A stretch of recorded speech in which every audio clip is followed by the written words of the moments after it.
Gracias. Eguerdi on guztioi, mila esker ere oratzean dauden guztioi eta bereziki kirol eskolari gonbidapenagatik. Bueno, buenos días, eguerdi on a todos. Vamos a seguir con las recomendaciones actuales de actividad física para la salud. Ayer estuvimos principalmente hablando de lo que era la actividad física intermitente a baja intensidad, gasto calórico diario, y estuvimos también hablando de las recomendaciones en cómo aplicar esas recomendaciones de ejercicio a intensidad moderada e intensidad vigorosa o alta con el entrenamiento interválico. Hoy, siguiendo con las recomendaciones, tanto del SSM como el borrador que os expliqué ayer, que está ya de la Organización Mundial de la Salud, para personas, para niños, adolescentes, adultos y adultos mayores y evitar el comportamiento sedentario. Y asimismo os vuelvo a recordar las diferencias entre actividad física, ejercicio físico y comportamiento sedentario. Recordad que ejercicio físico era todo aquello programado y diseñado a intensidad moderada alta con un objetivo de mejora de la capacidad cardiorrespiratoria y de la capacidad funcional. Y actividad física nos basamos, aunque el ejercicio físico por supuesto está englobado dentro de la actividad física, es todo aquel movimiento muscular que requiere un gasto de energía. Por lo tanto, un estilo de vida activo se determina también por la actividad física. Recordaros entonces las recomendaciones. Ayer estuvimos hablando, como he indicado, en relación con la actividad aeróbica, las recomendaciones de intentar de alguna manera hacer un mix entre actividad física aeróbica moderada y actividad física intensa, pero no tenemos que olvidar que el entrenamiento de fuerza es una de las variables que más fuerza, perdonad la repetición, está tomando últimamente por los beneficios para la salud a cualquier edad. Por lo tanto, aunque estemos en las condiciones que estamos en estos momentos, tenemos que intentar hacer todo lo que podamos con lo que tengamos en casa en estos momentos. Sin olvidarnos entonces de los objetivos de nuestro principio FIT, de frecuencia, intensidad, tiempo y tipo, progresión y variedad. Bien, como veis, aquí aparecen ya que no nos tenemos que olvidar de la musculatura, que tenemos que entrenar la fuerza al menos 2 días por semana, para evitar en lo posible minimizar el tiempo que estamos inactivos, que estamos sobre todo sedentarios. Y vamos a observar, y cada vez tenemos más bibliografía científica que nos lo avala, que el entrenamiento de fuerza va a ser imprescindible y necesario para cualquier edad y para tener beneficios para muchas patologías. Yo siempre comento en mis clases que no creo que haya una enfermedad en la cual no podamos hacer ejercicio de fuerza. Y si entendemos ejercicio de fuerza contra una resistencia, y que esa resistencia puede ser nuestro peso, nuestro propio peso corporal. Por lo tanto, los contenidos de este webinar de hoy nos vamos a basar en lo que es el entrenamiento de fuerza importante para cualquier edad, y luego lo que tenemos que diseñar, sobre todo en personas que no están acondicionadas físicamente, lo que denominamos entrenamiento concurrente, teniendo en cuenta lo que explicamos ayer del entrenamiento interválico y lo que vamos a explicar hoy del entrenamiento de fuerza. Mira, el entrenamiento de fuerza, sobre todo en personas con patologías, es algo relativamente reciente. En el año, vuelvo para atrás, perdonad. En el año 2007 fueron las primeras publicaciones científicas en las cuales nos indicaban la importancia del entrenamiento de fuerza. Recordad que resistance en inglés traducido es fuerza, del entrenamiento de fuerza en personas con y sin enfermedad cardiovascular. Y fue a partir de ese boom, o sea, recientemente, lo que llevamos prácticamente solo 20 años, en los cuales se ha realizado muchísima investigación y las recomendaciones del entrenamiento de fuerza han aumentado para todas las edades y para cualquier patología, pero que veáis que es relativamente reciente, que anteriormente, bueno, el entrenamiento de fuerza no estaba muy recomendado, se pensaba que los beneficios no eran importantes y se abogaba mucho más por lo que era el entrenamiento aeróbico. En esta revisión del año 2016, muy reciente, es una revisión de las guías para programas de ejercicio de rehabilitación cardíaca. Y entonces nos preguntaban, bueno, a ver si había un consenso internacional. Y en ese consenso ya nos decían en las conclusiones, fijaros, que los programas de entrenamiento de intensidad de alta intensidad aeróbica, lo que estuvimos hablando ayer, entrenamiento interválico, suplementado o complementado con entrenamiento de fuerza, debe recomendarse porque además parece ser, y así lo es seguro para estos pacientes con problemas cardiovasculares. Y fijaros siempre que nos ponemos en la peor de las situaciones, es decir, en personas que tienen patologías, que tienen riesgo cardiovascular. Entonces, yo os indico, si para estas personas las recomendaciones son de entrenamiento de alta intensidad, interválico y al mismo tiempo en diseñar entrenamiento de fuerza, ¿cómo no vamos a diseñar ese tipo de ejercicio físico para el resto de la población que no tiene esos riesgos?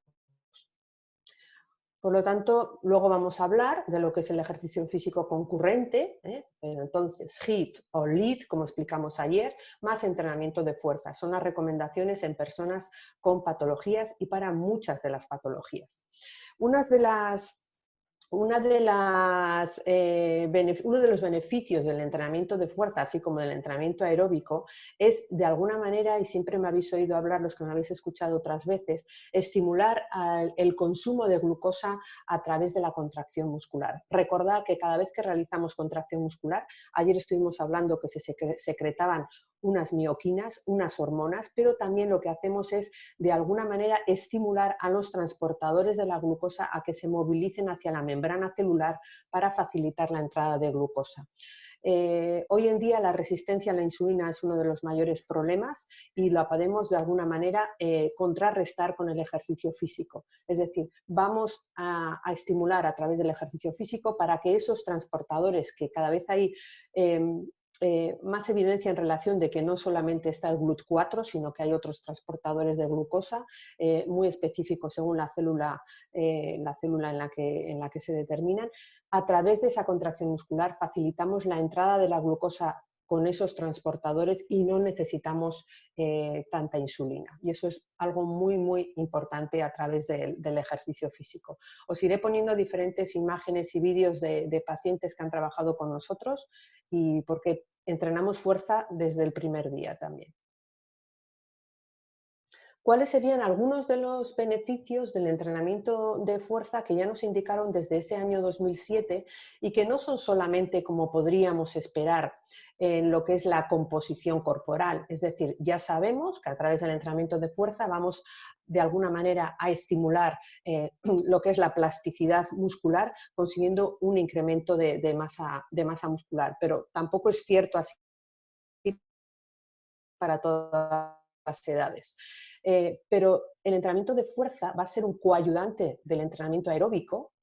¿Para qué? Bueno, pues para, por ejemplo, mejoran el metabolismo de la glucosa, como hemos dicho, para que la glucosa entre de forma más fácil a las células. Va a mejorar el metabolismo lipídico también, con una mayor... Recordar que si conseguimos que haya una menor secreción de insulina a través del ejercicio físico, vamos a conseguir también una mayor estimulación del metabolismo oxidativo de las grasas. Recordar que la insulina inhibe la lipólisis, entonces es muy importante tener menores niveles de insulina, mayor contracción muscular y entrada de la glucosa más fácilmente y una estimulación de la lipólisis. Y al mismo tiempo, bueno, al final van a estar muy relacionados con lo que es la calidad de vida. Calidad de vida relacionada con la salud.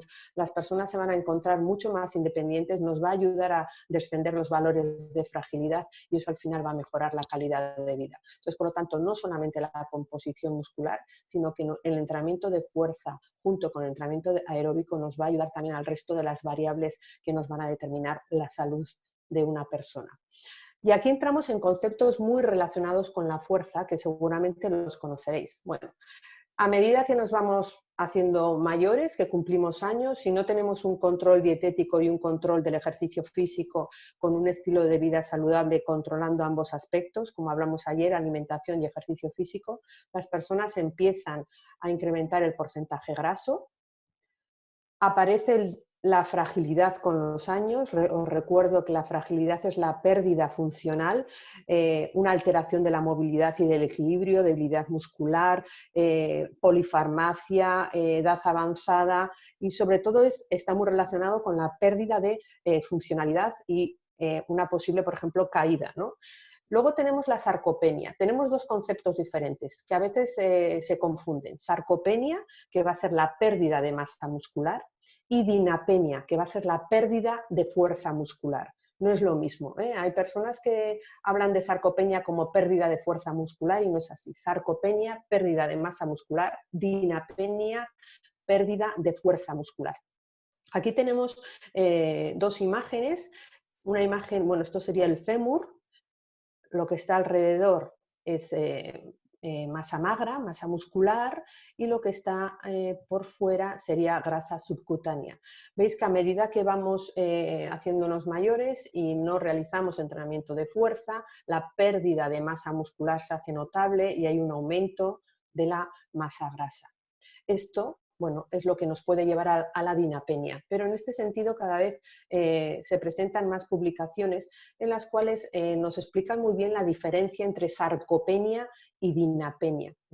No es lo mismo, como hemos indicado, sino que los mecanismos que subyacen a la dinapenia van a ser sobre todo alteraciones en las propiedades contráctiles del músculo y en la función neural. Recordar que, y ahora vamos a ver, que para que sea necesario, para que se dé la contracción muscular, vamos a necesitar antes que se dé un estímulo nervioso para que llegue a esa musculatura y se dé la contracción muscular.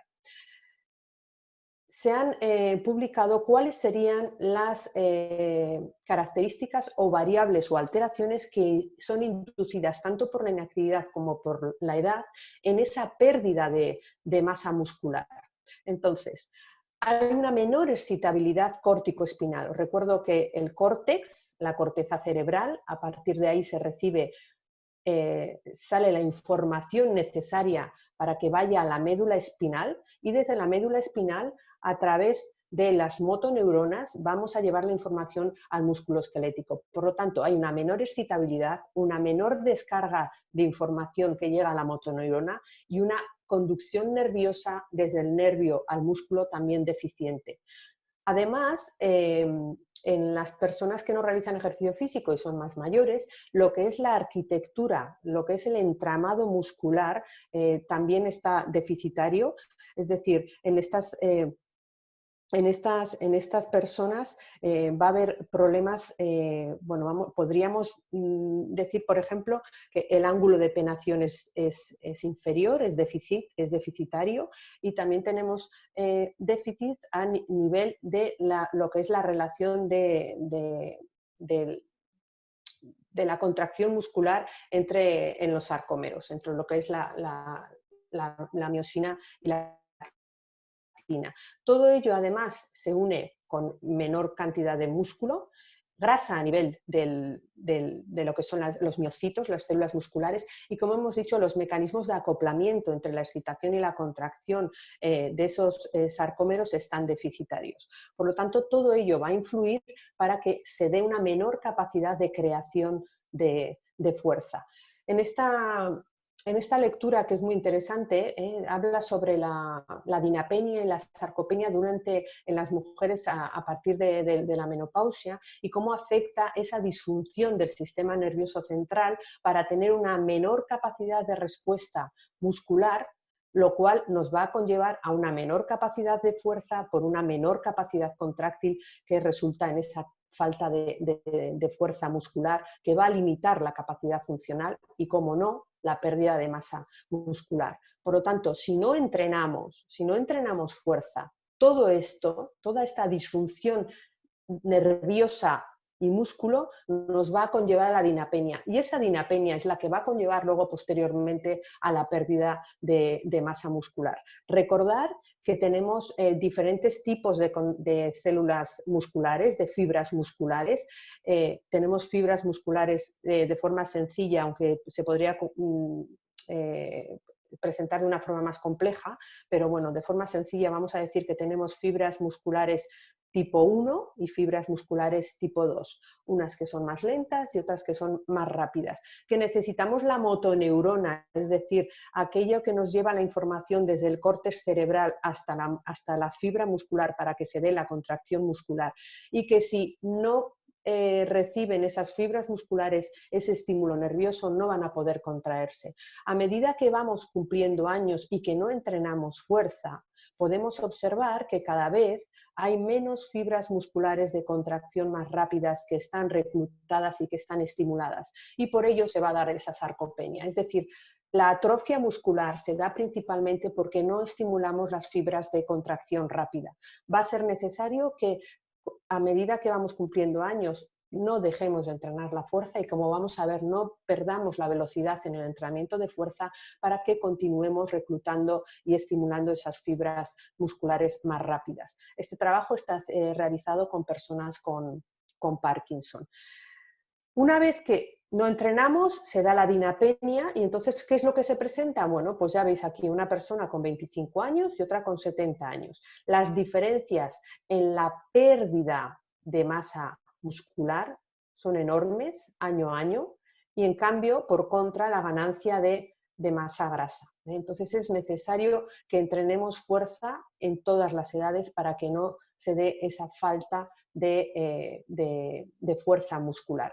Y esto no penséis, como estamos hablando hasta ahora, que es solamente algo que sucede en los mayores. No, la dinapenia no es solamente algo que sucede a medida que hacemos años. A medida que hacemos años también, pero en los niños es muy importante entrenar la fuerza desde pequeñitos. En esta infografía de Jean Lemaire nos presenta la importancia del entrenamiento de fuerza en los jóvenes deportistas, pero no hace falta que sean deportistas. Los niños deben entrenar fuerza y, como he dicho, el entrenamiento de fuerza bien diseñado no hay que entenderlo como un entrenamiento de fuerza con elevación de cargas. Pueden ser ejercicios con la propia masa corporal para que de alguna manera lo que queremos hacer es estimular esa condición neuromuscular, la conexión entre el sistema nervioso y el sistema muscular. Entonces, a través de ejercicios de agilidad, de equilibrio, de coordinación, de tiempo de reacción, de velocidad, estamos entrenando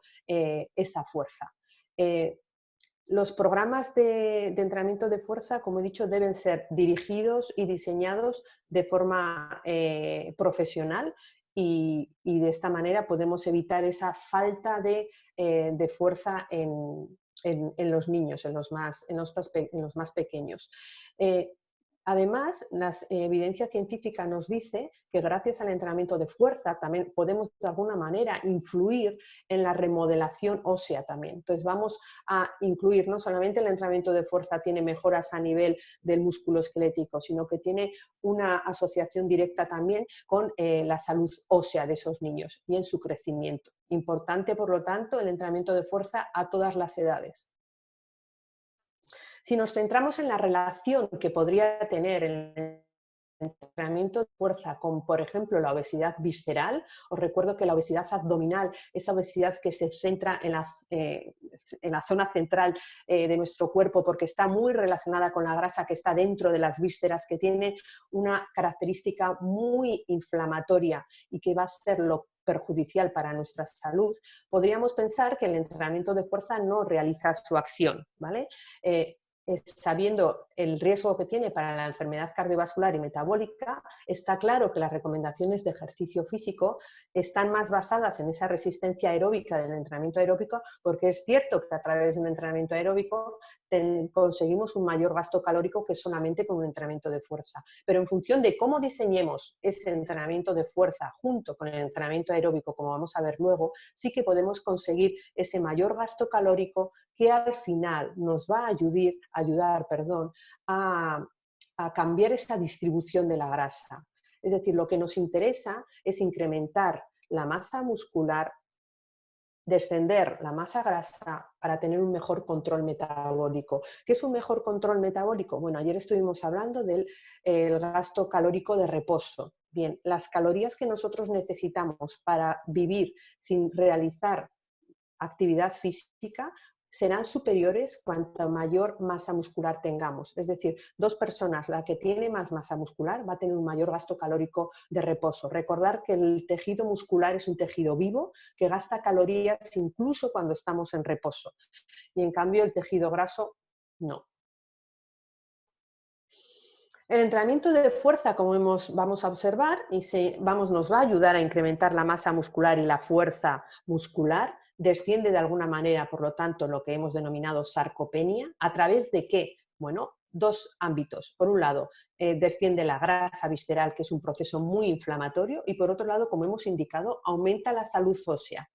Ese entrenamiento de fuerza nos va a ayudar, como hemos dicho además, a que a través de la contracción muscular la glucosa entre mucho más fácil dentro de las células y descienda de alguna manera esa disfunción metabólica de resistencia a la insulina y los procesos inflamatorios que conlleva. Junto con una dieta saludable y un control de la medicación, bueno, vamos a evitar de alguna manera avanzar la arteriosclerosis y podemos evitar la enfermedad cardiovascular. Hay muchas infografías y que nos presentan los beneficios del entrenamiento de fuerza para la salud, ya hemos comentado, a nivel de diferentes órganos, pero uno de los aspectos más importantes es que el entrenamiento de fuerza puede ayudar y debemos de diseñarlo para la mayoría de las enfermedades crónicas que tenemos en la sociedad de hoy en día. Va a ser esencial el diseño del entrenamiento de fuerza para todas esas enfermedades. El plan, bueno, el plan, nosotros como profesionales del ejercicio físico, como educadores físico-deportivos, tenemos que ser capaces de diseñar un plan. Hoy no nos va a dar tiempo a dar diferentes recomendaciones de cómo diseñar, ¿de acuerdo? Pero está claro que nos podemos ayudar de muy diferentes tipos de materiales. Los ejercicios diseñados deben ser multiarticulares, realizar diferentes series y repeticiones en función de la capacidad de cada persona. Y vamos a hablar de la técnica. Eso sí, el ejercicio debe estar controlado, debes tener una técnica adecuada. Luego, hay diferentes recomendaciones. Algunas recomendaciones nos dicen que las últimas repeticiones nos debe de costar, y es cierto, para que haya un estímulo adecuado, pero luego vamos a ver qué nos indican las últimas recomendaciones para personas mayores. El otro día observé también esta eh, infografía de Jean Lemaire para cómo preservar la masa muscular durante los tiempos de cuarentena que estamos ahora. Ayer os estuve hablando que cada 20-30 minutos intentemos levantarnos y realizar algún ejercicio. Ese ejercicio puede ser simplemente caminando por el pasillo o puede ser realizar un ejercicio de fuerza, como vamos a hablar del squat, de lo que son las sentadillas, o puede ser realizar un ejercicio de abdominal. Entonces, cada vez que nos levantamos, cada 20-30 minutos, realizar un ejercicio, ya sea aeróbico o ya sea de fuerza. Podéis ir combinando, que sería lo más adecuado. En los efectos aquí os voy a poner diferentes presentaciones, bueno, diferentes vídeos que hacemos ejercicios con nuestros mayores. Pero el entrenamiento de fuerza, lo que nos indica la bibliografía, es que puede ser muy efectivo para reducir el dolor de espalda. Cuando estamos hablando de escuela de espalda o ejercicios de escuela de espalda, los llamados abdominales y lumbares, bueno, es necesario incluirlos en todas las sesiones para intentar de alguna manera reducir ese dolor de espalda y sobre todo fortalecer la musculatura antero-posterior de nuestra columna vertebral. Por lo tanto, diseñamos ejercicios de fuerza, pero también incluir ejercicios del core o ejercicios de escuela de espalda. Una de mis recomendaciones es que estos ejercicios sean al final de la sesión para que no hagamos cambios bruscos de postura, es decir, pasar de un ejercicio del tren superior a un ejercicio de suelo y luego otra vez otro ejercicio de pie. Intentar que las personas con patologías, a veces hay mucha influencia de la medicación, y para evitar mareos innecesarios os recomiendo que los ejercicios de suelo y que son más en relación con el entrenamiento abdominal y lumbar, los hagáis al final de la sesión. Esta publicación es muy interesante, es muy nueva, es de este año pasado, del 2019, en el cual nos indican la necesidad de, además de las recomendaciones del entrenamiento aeróbico, incluir el entrenamiento de fuerza y como contramedida para las enfermedades crónicas. Entonces ya la evidencia nos dice que el entrenamiento de fuerza como una estrategia potente e importante, muy preventiva contra un gran número de enfermedades crónicas tradicionalmente asociadas con lo que es la capacidad aeróbica. Pero está claro que si nosotros mejoramos a nivel periférico, es decir, a nivel muscular, nos va a ayudar a que a nivel aeróbico, de entrenamiento aeróbico, tengamos más posibilidades de realizar más tiempo. Por lo tanto, en personas mayores con una baja condición física, va a ser más importante el entrenamiento de fuerza que el entrenamiento aeróbico, porque vamos a poder realizar muchos ejercicios sentados, de pie o apoyados para desarrollar la fuerza, que nos van a ayudar para que luego podamos hacer ese entrenamiento aeróbico. Aquí veis, está realizando el press de piernas y aquí el posterior legs. Otra de las recomendaciones para tener adherencia en el entrenamiento de fuerza en personas mayores que normalmente no tienen mucha adherencia, bueno, a veces tenemos miedo a que se lesionen, por eso el levantar altas cargas está claro que no es recomendado, o a veces nos dicen que es necesario el tener un gimnasio. Bueno, podemos realizar y diseñar muchísimos ejercicios de fuerza con el propio peso corporal. Y se ha observado que en personas mayores es tan efectivo como levantar altas cargas. Por ejemplo, realizar el ejercicio de squat o el ejercicio de sentadilla es un ejercicio muy tradicional que en personas que entrenan entrenamiento de fuerza para la hipertrofia lo entrenan durante la semana muchas veces, pero este mismo ejercicio sin grandes cargas, con el propio peso corporal o con gomas o con el TRX, lo podemos hacer también y repetirlo muchas veces al día.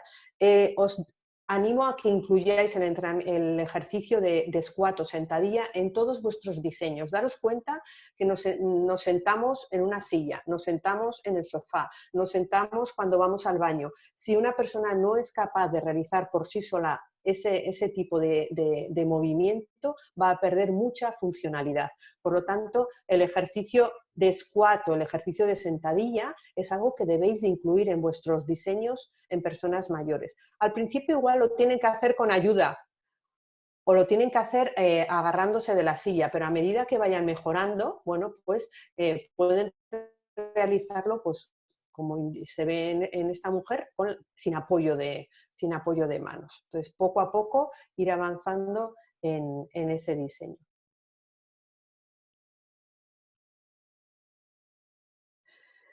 Como he indicado anteriormente, va a ser esencial el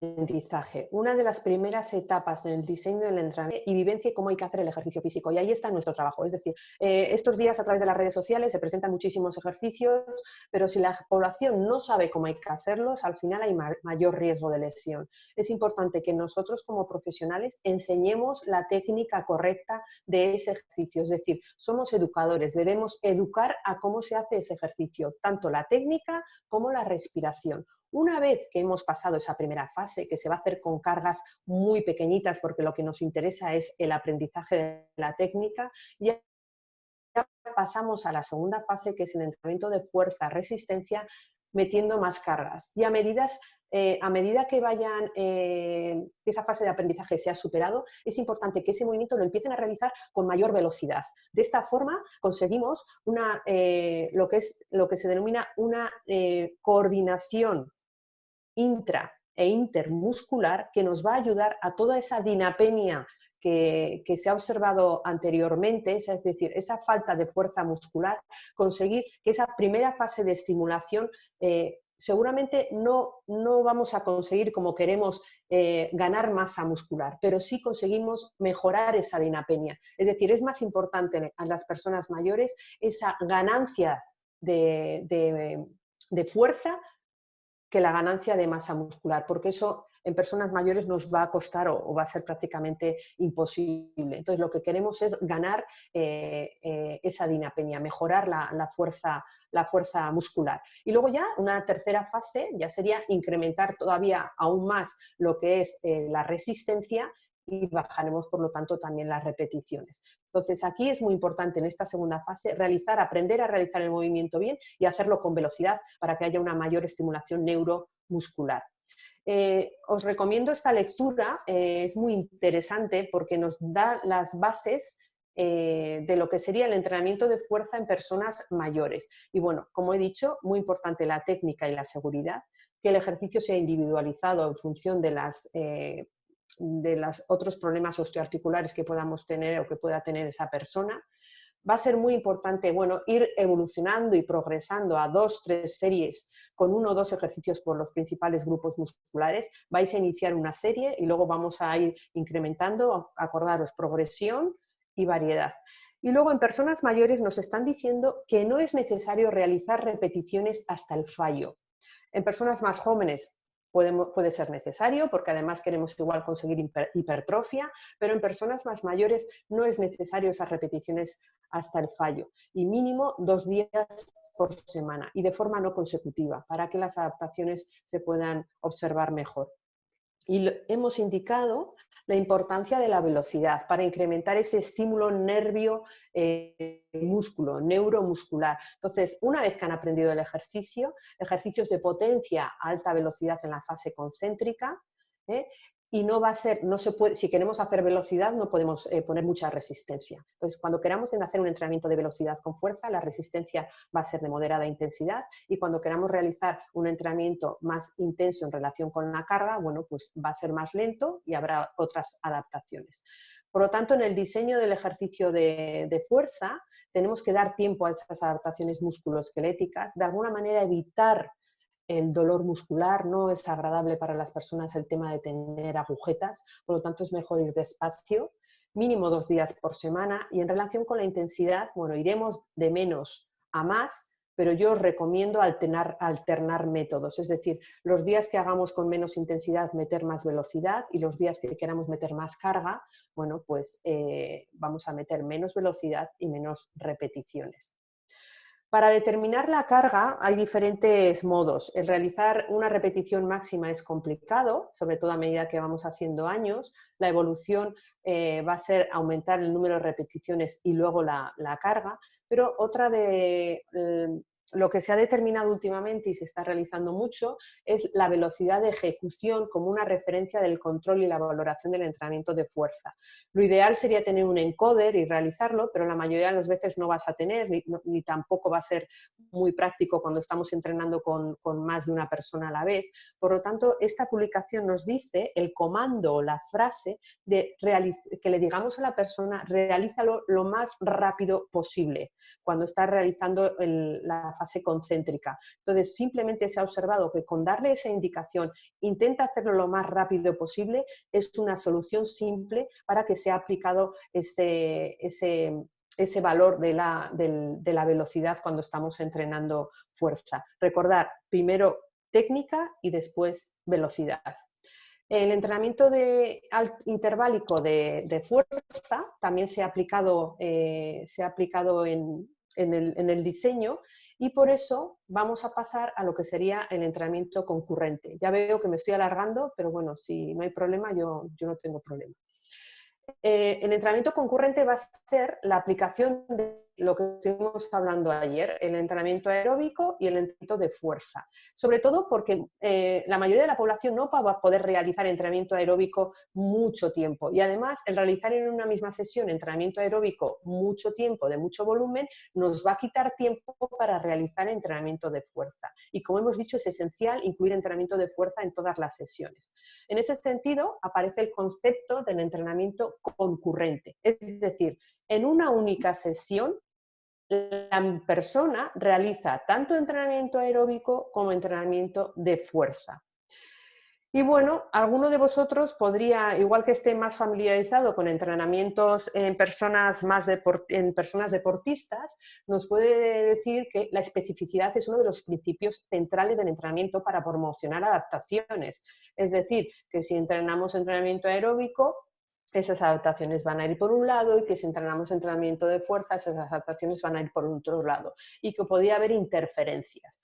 Bueno, en este artículo también que os invito a que lo leáis, las consideraciones metodológicas del entrenamiento concurrente, está claro que tenemos que tener en cuenta las variables FIT, también el orden de los ejercicios, el periodo de recuperación, nutricionalmente cómo está esa persona y el estado de capacidad, el estado funcional de esa persona. Y esto va a ser la variable principal que nos va a indicar en cómo llevar a cabo ese entrenamiento concurrente.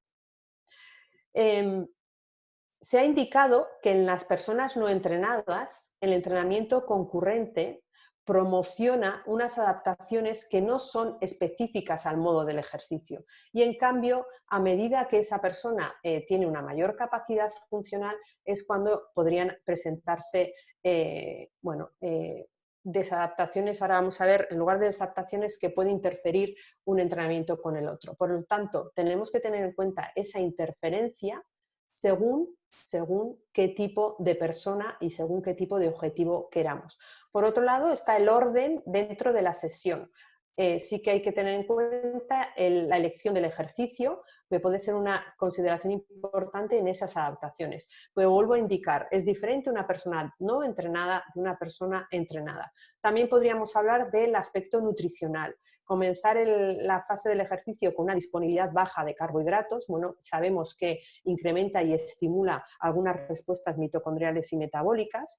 Y por otro lado, en la ingesta de proteínas antes, durante y después, pues también puede influir. No vamos a entrar en el tema nutricional, sabéis, seguramente habéis escuchado hablar de la estimulación del mTOR para que se dé una mayor síntesis proteica, y bueno, también hay diferentes puntos de vista en este sentido. En esta infografía también de Jean Lemaire nos presenta muy claramente cuál sería el modo de entrenamiento individual, es decir, hacemos entrenamiento aeróbico y va a haber un incremento de la resistencia a la fatiga, unas adaptaciones específicas. Hacemos entrenamiento de fuerza y hay un incremento de la masa muscular. ¿Qué sucede con el entrenamiento concurrente? Bien, pues vamos a observar que en las personas que no están entrenadas, que están con una baja condición cardiorrespiratoria, el entrenamiento concurrente es una de las mejores opciones para conseguir mejoras en ambos sentidos y que no hay interferencias. En cambio, en las personas que están entrenadas de forma más específica, sí que puede aparecer interferencias. Mirar, durante las adaptaciones al entrenamiento concurrente durante los primeros días los primeros días y semanas en las personas no entrenadas, ya veis que hay una mejora a nivel cardiofuncional similar, tanto haciendo entrenamiento concurrente como realizando entrenamiento solamente aeróbico o de fuerza, pero a que medida que esa persona está más entrenada, moderadamente entrenado y altamente entrenado, se debe realizar más un entrenamiento de una de las dos fases, porque entonces sí que podrían darse lo que serían la influencia de una propiedad con la otra. Aquí vamos a observar lo mismo. Puede haber esos efectos de influencia entre una variable y otra cuando las personas están entrenadas, pero no cuando están desentrenadas.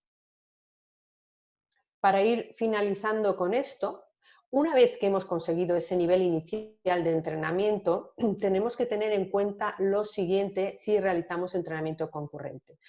Si el objetivo es mejorar la potencia, es decir, salto, sprint, bueno, debemos de alguna manera minimizar lo que es el entrenamiento aeróbico de intensidad baja y de larga duración. Esto debería ser mantenido a lo mínimo si queremos mejorar la potencia de la fuerza. Si el objetivo es mejorar la fuerza o la hipertrofia, debemos diseñar la duración del entrenamiento aeróbico, bueno, a menos de 30 minutos y menos de 3 días a la semana.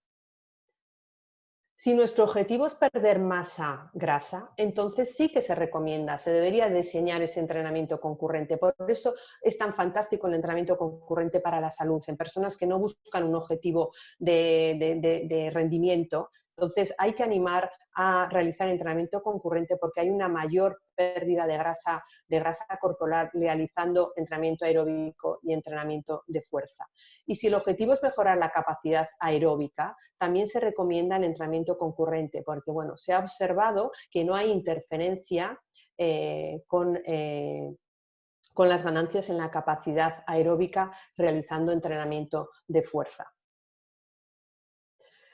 Os quería presentar unos estudios, os voy a dejar, vamos a ir rápido porque llevamos ya 51 minutos, pero solamente para deciros que el entrenamiento concurrente se está llevando a cabo cada vez en diferentes poblaciones, es decir, entrenamiento con el propio peso corporal, con máquinas, pero intercalando lo que es el entrenamiento aeróbico, y se está observando que las mejoras son superiores que solamente hacer un entrenamiento de fuerza o solamente a realizar un entrenamiento aeróbico. En este estudio ya veis 45 segundos con 15 segundos en el cambio de máquina, fuerza aeróbico, fuerza aeróbico, fuerza aeróbico.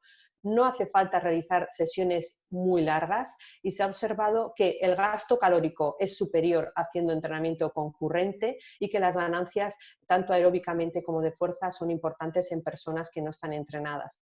Este estudio es con población con cáncer de mama. También se observaron mejoras superiores con el entrenamiento concurrente y este estudio es en personas mayores que realizaron comparando entrenamiento aeróbico solo o entrenamiento de fuerza solo. El entrenamiento concurrente también presentó mejoras superiores. Para acabar, daros cuenta que las adaptaciones musculares que se van a dar a nivel del músculo es un estímulo que le estamos enviando a nuestro ADN para que le diga al ARN mensajero que en los ribosomas forme unas proteínas que son necesarias para aumentar lo que son las mitocondrias y aumentar la masa muscular. Por lo tanto, a través del entrenamiento de fuerza tenemos que enviar información al ADN para que cree esas proteínas necesarias. Y por otro lado, deciros que en las personas mayores, a través del entrenamiento de fuerza, no vamos a conseguir que aumente lo que es el área transversal, que haya una hipertrofia, pero sí vamos a conseguir que aumente lo que es la ganancia de fuerza, que es diferente. ¿De acuerdo? Entonces, no va a haber, probablemente es muy complicado conseguir hipertrofia en personas que no han entrenado anteriormente, pero lo que queremos es mantener mantener la masa muscular que se tiene, aumentar la fuerza. Así como en personas jóvenes sí que conseguimos esa hipertrofia. Por lo tanto, intentar mantener el entrenamiento de fuerza durante toda la vida para que haya menores pérdidas de dinapenia y sarcopenia. Y por último, bueno, a través del entrenamiento concurrente vamos a conseguir otras adaptaciones crónicas, no solo a nivel muscular, sino también a nivel, como hemos dicho anteriormente, que nos van a ayudar a nivel metabólico y muy importante el metabolismo de la glucosa. Tenéis infinidad de equipamiento para realizar y diseñar entrenamiento de fuerza y nunca podemos decir que no tenemos suficiente material, porque con la propia masa corporal también se puede diseñar un entrenamiento de fuerza adecuado. Para concluir, entrenamiento de fuerza imprescindible para mejorar las adaptaciones metabólicas en todas las edades, progresar desde el aprendizaje técnico hacia la velocidad y el entrenamiento concurrente aeróbico, interválico y fuerza, una necesidad en personas desacondicionadas. Y nada más, agradeceros a todos que estéis ahí y si queréis realizar ahora preguntas, gustosamente responderé.